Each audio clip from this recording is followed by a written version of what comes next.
Hello दोस्तों, आपके अपने यूट्यूब चैनल में आपका स्वागत है। इस वीडियो में हम आपको यूपीपीसीएल टेक्नीशियन ग्रेड सेकंड में पूछे गए इलेक्ट्रिशियन थ्योरी के टॉप एमसीक्यू क्वेश्चन करवाएंगे।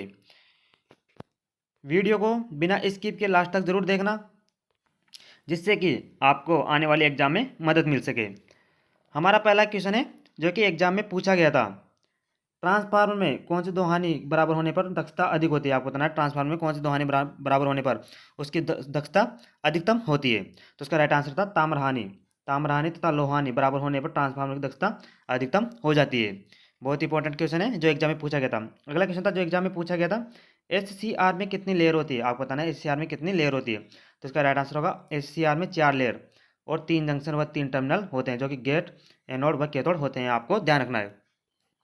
अगला क्वेश्चन है जो एग्जाम में पूछा गया था, ब्रिज रेक्टिफायर में डायोड कितने होते हैं? आपसे पूछा गया था ब्रिज रेक्टिफायर में कितने डायोड होते हैं। तो इसका राइट आंसर है 4 डायोड। ब्रिज रेक्टिफायर में 4 डायोड होते हैं। अगला क्वेश्चन था जो एग्जाम में पूछा गया था, आईजीबीटी फुल फॉर्म क्या होता है? आपको बताना है आईजीबीटी का फुल फॉर्म क्या होता है। तो इसका राइट आंसर था insulated gate bipolar transistor. Insulated gate bipolar transistor इसकी फुल फॉर्म होती है।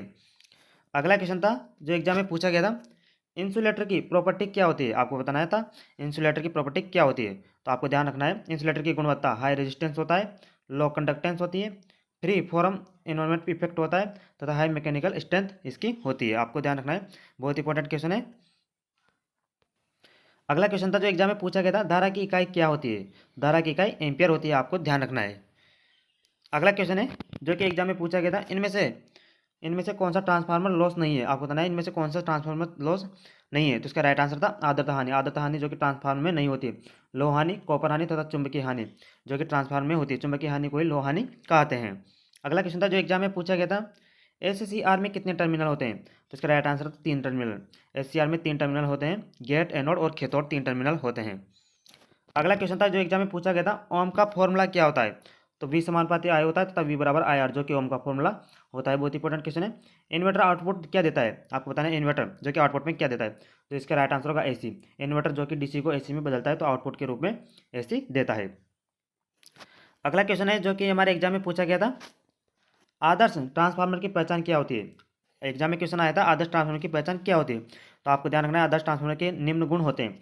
इसकी दक्षता 100% होती है, वोल्टेज रेगुलेशन इसका 0 होता है। आपको ध्यान रखना है आदर्श ट्रांसफार्मर का वोल्टेज रेगुलेशन 0 होता है। वाइंडिंग प्रतिरोध व प्रेरकत्व भी इसका 0 होता है।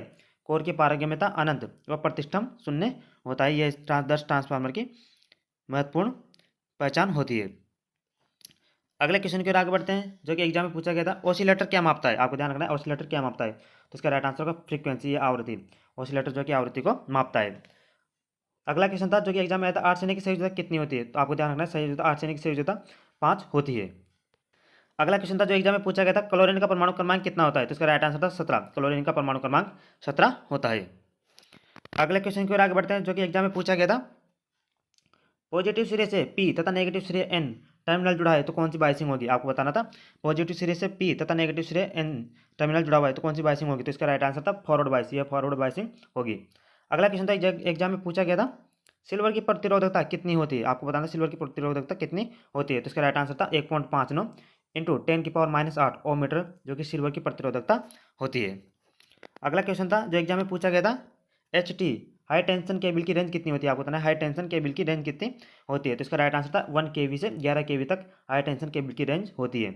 अगला क्वेश्चन था जो एग्जाम में पूछा गया था, विवक्र किस में बीच संबंध बताता है? आपको बताता है विवक्र जो कि किसके बीच संबंध बनाता है। तो इसका राइट आंसर था आर्मेचर करंट व फील्ड करंट के बीच में विवक्र संबंध बनाता है।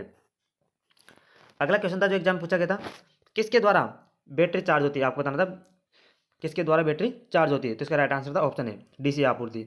बैटरी चार्ज जो कि डीसी आपूर्ति के द्वारा होती है। अगला क्वेश्चन था जो एग्जाम पूछा गया था, 1000 ±5 ओम की कलर कोडिंग क्या होगी? तो इसका राइट आंसर था भूरा, काला, लाल व सुनहरा जो कि 1000 ±5 ओम की कलर कोडिंग होती है। अगले क्वेश्चन की ओर आगे बढ़ते हैं। अगला क्वेश्चन था जो एग्जाम में पूछा गया था, एल्यूमिनियम एल्यूमिनियम का परमाणु भार कितना होता है? आपको बताना है एल्यूमिनियम का परमाणु भार कितना होता है। तो इसका राइट आंसर होगा एल्यूमिनियम का परमाणु भार 27 होता है। तथा आपको ध्यान रखना है एल्यूमिनियम का परमाणु क्रमांक 13 होता है तथा परमाणु भार 27 होता है। DC generator DC series motor load अभिलक्षण किसके मध्य बनता है? आपको बताना था डीसी सीरीज मोटर लोड अभिलक्षण किसके मध्य बनता है। तो इसका राइट आंसर था लोड वोल्टेज और लोड धारा के मध्य यह अभिलक्षण बनता है। अगला क्वेश्चन था जो एग्जाम पूछा गया था, मॉसफेट में कितने टर्मिनल होते हैं? तो इसका राइट आंसर था 4 टर्मिनल। मॉसफेट में 4 टर्मिनल होते हैं। अगला क्वेश्चन था जो एग्जाम में पूछा गया था, ट्रांसफार्मर की अधिकतम दक्षता कितनी होती है? तो इसका राइट आंसर था 95% तक, 95% से 98%। ट्रांसफार्मर की अधिकतम दक्षता 95 से 98% तक होती है। अगला क्वेश्चन था जो एग्जाम में पूछा गया था, 30 एम्पियर हावर की बैटरी के लिए 1 हावर में चार्जिंग करंट कितना होगा? आपको बताना था 30 एम्पियर हावर की बैटरी के लिए 1 घंटे में चार्जिंग करंट कितना होगा? तो बैटरी क्षमता होती है एम्पियर इंटू हावर। तो 30 बराबर दे रखा था आई इंटू 1, यानी घंटे का टाइम दे रखा था 1 घंटा। तो इसका राइट आंसर हो जाएगा 30 एम्पियर। वह 1 घंटे में 30 एम्पियर की चार्जिंग देगा। अगला क्वेश्चन था, मॉसफेट वोल्टेज स्रोत होता है या धारा स्रोत होता है? आपको बताना था मॉसफेट कौन सा स्रोत होता है? तो इसका राइट आंसर था मॉसफेट एक वोल्टेज कंट्रोल धारा स्रोत होता है। मॉसफेट एक वोल्टेज कंट्रोल धारा स्रोत होता है। बहुत इंपॉर्टेंट क्वेश्चन था। अगला क्वेश्चन है जो एग्जाम में पूछा गया था, स्टेप अप ट्रांसफार्मर में आपको बताना था स्टेप अप ट्रांसफार्मर में के का मान कितना होता है? तो आपको ध्यान रखना स्टेप अप ट्रांसफार्मर में के का मान 1 से अधिक होता है और स्टेप डाउन ट्रांसफार्मर में इसका मान 1 से कम होता है। बहुत ही इंपॉर्टेंट क्वेश्चन है, आपको ध्यान रखना है स्टेप डाउन ट्रांसफार्मर के लिए के का मान 1 से कम होता है। अगले क्वेश्चन की आगे बढ़ते हैं, दो विपरीत पोल में होता है। आपको बताना है दो विपरीत पोल में क्या होता है? तो इसका राइट आंसर होगा मैग्नेट में दो विपरीत पोल में आकर्षण होता है। आपको ध्यान रखना है विपरीत पोल में आकर्षण होता है और समान पोल में विकर्षण या प्रतिकर्षण होता है। अगले क्वेश्चन की आगे बढ़ते हैं। अगला क्वेश्चन था जो एग्जाम में पूछा गया था, आइन आई बराबर 20 साइन ओमेगा टी आवृत्ति कितनी होती है? ये होता है आई बराबर 20 साइन 157 टी दे रखा है, तो ओमेगा मान दे रखा है इसमें 157, तो ओमेगा बराबर होता है 2 पाई एफ। तो 2 पाई एफ बराबर 157, तो एफ बराबर आ जाएगा 157 बटे 2 पाई। तो इसका राइट आंसर हो जाएगा 25 हर्ट्ज। इसका राइट आंसर होगा 25 हर्ट्ज। अगला क्वेश्चन है जो एग्जाम में पूछा गया था, न्यूमेरिकल आया था, बैटरी का विद्युत वाहक बल 2.2 वोल्ट, वह आंतरिक प्रतिरोध दे रखा है 0.03 ओम तथा बैटरी को 0.1 के बाह्य प्रतिरोध से जोड़ा जाएगा, तो उसका टर्मिनल विभवांतर क्या होगा? तो आई बराबर होता है V upon small R plus capital R. तो इसका राइट आंसर हो जाएगा 1.69। इसका आई बराबर मान आ जाएगा 16.92 एम्पेयर आ जाएगा और टर्मिनल वोल्टेज निकालने के लिए terminal E minus I into R होगा। तो वी बराबर 2.2 माइनस 16.92 इंटू 0.03 बराबर 1.69 इसका राइट आंसर होगा। अगले क्वेश्चन की आगे बढ़ते हैं जो कि एग्जाम में पूछा गया था, बहुत इंपॉर्टेंट क्वेश्चन है, आपको वीडियो में लास्ट तक जरूर बने रहना है। प्रत्यक्ष उत्तेजित जनरेटर में नो लोड अभिलक्षण किसके मध्य बनाया जाता है? आपको बताना है प्रत्यक्ष उत्तेजित जनरेटर में नो लोड अभिलक्षण किसके मध्य बनाया जाता है? तो इसका राइट आंसर था प्रत्यक्ष उत्तेजित जनरेटर में नो लोड अभिलक्षण ईएमएफ व फील्ड धारा के मध्य, ईएमएफ व फील्ड धारा के मध्य बनाया जाता है। कौन सा मोटर शून्य धनात्मक ऋणात्मक स्लिप पर कार्य करता है? तो आपको बताना है वह कौन सी मोटर था जो कि धनात्मक शून्य तथा ऋणात्मक स्लिप पर कार्य करता है। तो इसका राइट आंसर होगा डिस्चार्ज मोटर जो कि इन दोनों पर कार्य करती है। अगला क्वेश्चन था जो एग्जाम में पूछा गया था, ट्रांसफार्मर की रेटिंग किस में होती है? आपको बताना है ट्रांसफार्मर की रेटिंग किस में होती है? तो इसका राइट आंसर तो बहुत ही इजी क्वेश्चन था, केवीए। ट्रांसफार्मर की रेटिंग जो कि केवीए में होती है। एक इलेक्ट्रॉन वोल्ट में कितने जूल होते हैं? तो इसका राइट आंसर होता है 1.6 इंटू 10 की पावर माइनस 19। एक इलेक्ट्रॉन वोल्ट में 1.6 इंटू 10 की पावर माइनस 19 जूल होता है। अगला क्वेश्चन था जो एग्जाम में पूछा गया था, एक डीसी बैटरी को परिपथ में जोड़ा गया है लेकिन लोड नहीं है, तो धारा का मान कितना होगा? आप बताना एक डीसी बैटरी को परिपथ में जोड़ा गया है लेकिन लोड नहीं है, तो धारा का मान क्या होगा? तो इसका राइट आंसर था लोड नहीं होने पर परिपथ खुला होने के कारण धारा का मान 0 एम्पियर होगा। अगला क्वेश्चन था जो एग्जाम में पूछा गया था, परिवर्तनीय प्रतिरोध कौन सा है? वेरिस्टर जो कि परिवर्तनीय प्रतिरोध होता है। इसका राइट आंसर था वेरिस्टर। अगला क्वेश्चन था जो एग्जाम में पूछा गया था, तात्कालिक शक्ति का सूत्र क्या होता है? आपको बताना है तात्कालिक शक्ति का सूत्र क्या होता है? तो पी बराबर होता है V I into cos phi single phase में, और थ्री फेज में पी बराबर √3 V L I L cos phi, ये थ्री फेज का सूत्र होता है, आपको ध्यान रखना है। अगला क्वेश्चन था, निम्न में से कौन सा चालक नहीं है? तो ऑप्शन में अगला क्वेश्चन था कौन सा चालक नहीं है? तो ऑप्शन में प्लास्टिक दे रखा था, तो वो चालक नहीं है। आपको ध्यान रखना था प्लास्टिक जो कि चालक नहीं है। सबसे ज़्यादा ऊर्जा अंतराल किस में होता है? तो सबसे अधिक ऊर्जा अंतराल इंसुलेटर, वह सबसे कम ऊर्जा अंतराल चालक में होता है। आपको ध्यान रखना है जो उनके एनर्जी के अंतराल होता है वह चालक में सबसे कम होता है, वह इंसुलेटर या कुचालक में सबसे अधिक होता है। अगले क्वेश्चन की आगे बढ़ते हैं जो एग्जाम पूछा गया था, ओम का नियम लागू नहीं होता है। आपको बताना ओम का नियम किस पर लागू नहीं होता है? तो ओम का नियम अरेखीय अवयव, डायोड, एससीआर, ट्रांजिस्टर, ट्रांसफार्मर आदि पर लागू नहीं होता है। धारा किस में मापी जाती है? धारा एमीटर के द्वारा मापी जाती है। बहुत इंपॉर्टेंट क्वेश्चन था। फॉर्म फैक्टर का सूत्र क्या होता है? आपको ध्यान रखना form factor RMS value upon peak value. Form factor का सूत्र पूछा था, तो इसका राइट आंसर होगा RMS value upon peak value, इसका राइट आंसर होगा।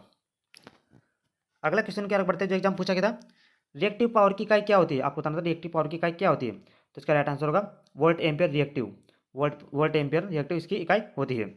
कम्यूटेटर क्या देता है? तो कम्यूटेटर एसी को डीसी में बदलता है, अर्थ इसका आउटपुट डीसी होता है। आपको ध्यान रखना है कम्यूटेटर क्या देता है, कम्यूटेटर एसी को डीसी में बदलता है, अर्थात इसका आउटपुट डीसी होता है।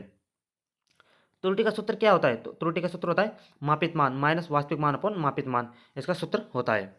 अगला क्वेश्चन था जो एग्जाम पूछा गया था, प्लस माइनस 20% किसकी सहनशीलता है, तो इसकी नो कलर सहनशीलता प्लस माइनस 20%। अगला क्वेश्चन था जो एग्जाम पूछा गया था, ट्रांसफार्मर दे रखा था कि ये उपरोक्त चित्र किसका है, तो सेल टाइप ट्रांसफार्मर का चित्र है, सेल टाइप ट्रांसफार्मर का चित्र दे रखा है। अगला क्वेश्चन था जो एग्जाम पूछा गया था, धारा का मात्रक क्या होता है, धारा का मात्रक होता है एम्पियर। एससीआर में कितनी संधि होती है, एससीआर में 3 संधि होती है। अगला क्वेश्चन था जो एग्जाम पूछा गया था, फेराडे में इलेक्ट्रोलाइसिस के पहले नियम के अनुसार द्रव्यमान एम के बराबर होता है, तो एम बराबर होता था GIT। बहुत इंपॉर्टेंट क्वेश्चन है, इससे संबंधित न्यूमेरिकल आपके एग्जाम में पूछे जाएंगे, तो एम बराबर ZIT आपको ध्यान रखना है। अगला क्वेश्चन था लेंज का नियम क्या है, तो लेंज का नियम E बराबर होता है -n/d5/dt।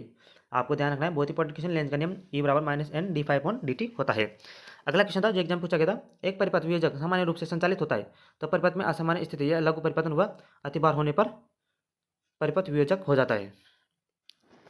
अगला क्वेश्चन था जो एग्जाम पूछा गया था, लोड लाइन पर क्यू पॉइंट का उपयोग क्या निर्धारित करने के लिए किया जाता है, आपको बताना था लोड लाइन पर क्यू पॉइंट का उपयोग क्या निर्धारित करने के लिए किया जाता है, तो इसका राइट आंसर था किसी विशिष्ट अनुप्रयोग के लिए ट्रांजिस्टर को प्रचारित करने के लिए इसका उपयोग किया जाता है। अगला क्वेश्चन था जो एग्जाम पूछा गया था, सामान्य उत्सर्जक ट्रांजिस्टर का वोल्टेज लाभ भार में वृद्धि के साथ क्या होता है, तो इसका राइट आंसर था बढ़ता है। अगला क्वेश्चन था हमारा जो एग्जाम पूछा गया था, श्रेणी बी प्रकार के ट्रांजिस्टर में अधिकतम दक्षता होती है, तो इसका राइट आंसर होगा 78.5% पर इसकी अधिकता। इसी के साथ आज की वीडियो हमारी यहीं समाप्त होती है। यदि आपको वीडियो अच्छी लगी हो तो हमारे चैनल को सब्सक्राइब जरूर करें और बेल आइकन को जरूर दबाएं। इसी के साथ हम अपनी वीडियो को यहीं समाप्त करते हैं। धन्यवाद।